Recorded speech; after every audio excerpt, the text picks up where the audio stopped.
còn những việc là dương call buồn phèm đón có thơm lử có đằng thà dương hai gọt thơ ấy mùi giống á hai mảnh con mình lưới có thưa bột chia mình lử chẳng cần là dương hai chọn căn là chọn đón ở thì pol dương về căn đặc sỏi có cái ta mà dương dương hai gọt pi đó có ọt lử dương là hai gọt tị bay tị buồn tị phèm chẳng hay dương ăn men thua ấy gọt phóng chẳng vì ca chia tầm lọp mối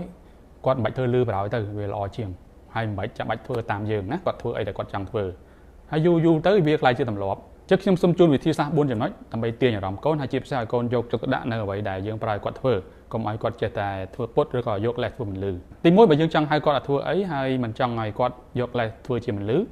យើង ត្រូវ តែ ទៅ ខ្សឹប ដល់ ត្រចៀក គាត់ បាទ ខ្សឹប តិច តិច ហៅ ឈ្មោះ គាត់ នឹង គាត់ អាច ធ្វើ ពុត ទៀត បាន ទេ គាត់ ត្រូវ តែ លឺ ព្រោះ អី ពេល ដែល យើង ខ្សឹប ហ្នឹង គឺ យើង ទៅ ក្បែរ គាត់ ខ្សឹប ហ្នឹង អាច ប៉ះ ត្រចៀក គាត់ ហើយ ហើយ ពេល ខ្លះ ទៀត ហ្នឹង យើង អាច យក ដៃ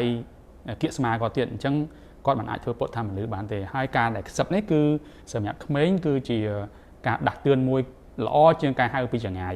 បាទ ចំណុច ទី 2 នៅ ពេល ដែល យើង ហៅ ឈ្មោះ គាត់ ឲ្យ កុំ ធ្វើ នេះ កុំ ធ្វើ នោះ កុំ រត់ កុំ លោត កុំ ស្រែក អី ចឹង ណា គឺ ក្មេង គាត់ អត់ ចាប់ អារម្មណ៍ ទេ អា ពេល យើង ហៅ ឈ្មោះ គាត់ ហើយ ប្រាប់ ថា កុំ ធ្វើ នេះ កុំ ធ្វើ នោះ ហ្នឹង ជំនួស ការ ហៅ ឈ្មោះ គាត់ អី ហាម គាត់ ធ្វើ នេះ ធ្វើ នោះ ហ្នឹង យើង ប្រាប់ គាត់ ថា ឲ្យ គាត់ ធ្វើ អី ហ្មង ទៅ ឧទាហរណ៍ ថា យើង អត់ ចង់ ឲ្យ គាត់ រត់ យើង ប្រាប់ គាត់ ថា កូន កូន ឯង ដើរ យឺតៗ ណា ឧទាហរណ៍ ថា យើង មិន ចង់ ឲ្យ គាត់ ស្រែក ឡូឡា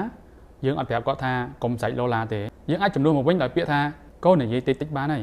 ចំណុច ទី 3 មុន នឹង អនុញ្ញាត ឲ្យ គាត់ លេង អ្វី មួយ យើង ត្រូវ មាន ភ្ជាប់ លក្ខខណ្ឌ អ្វី មួយ ជា មុន មាន ន័យ ថា បើ សិន ជា គាត់ ចង់ លេង អានេះ ទាល់ តែ គាត់ ធ្វើ អានោះ ហើយ អញ្ចឹង យើង មិន ចាំបាច់ ចំណាយ ពេល វេលា ស្រែក ហៅ ឈ្មោះ គាត់ ហាម គាត់ កុំ ធ្វើ នេះ កុំ ធ្វើ នោះ ទេ គឺ យើង មាន លក្ខខណ្ឌ រួច ជា ស្រេច បើ សិន ជា គាត់ ចង់ លេង ហ្គេម របស់ គាត់ ត្រូវ តែ ធ្វើ កិច្ចការ សាលា ឲ្យ ហើយ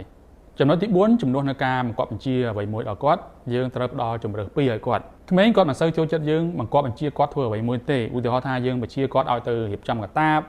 ឲ្យ ជូត ផ្ទះ ឲ្យ ធ្វើ នេះ ធ្វើ នោះ អញ្ចឹង ភាគច្រើន គឺ គាត់ អត់ ចង់ ធ្វើ ឬ ក៏ គាត់ តវ៉ា ប៉ុន្តែ បើ សិន ជា យើង ចង់ ឲ្យ គាត់ ធ្វើ អ្វី មួយ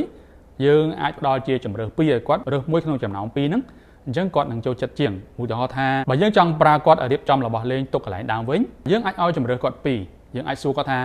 កូន ចង់ រៀប របស់ ហ្នឹង ទុក វិញ មុន ពេល ញ៉ាំ បាយ ឬ ក៏ ចង់ ពេល ញ៉ាំ បាយ ហើយ ចាំ រៀប អញ្ចឹង ក្មេង កាល ណា គាត់ មាន ជម្រើស អញ្ចឹង គាត់ ចង់ រើស មួយ ដោយ សារ តែ ពេល ដែល គាត់ រើស មួយ ហ្នឹង គាត់ មាន អារម្មណ៍ ថា គាត់ មាន power ឬ ក៏ មាន ឥទ្ធិពល មាន អំណាច ទៅ លើ សកម្មភាព របស់ គាត់ នឹង បាន ថា គាត់ ជា អ្នក សម្រេច ចិត្ត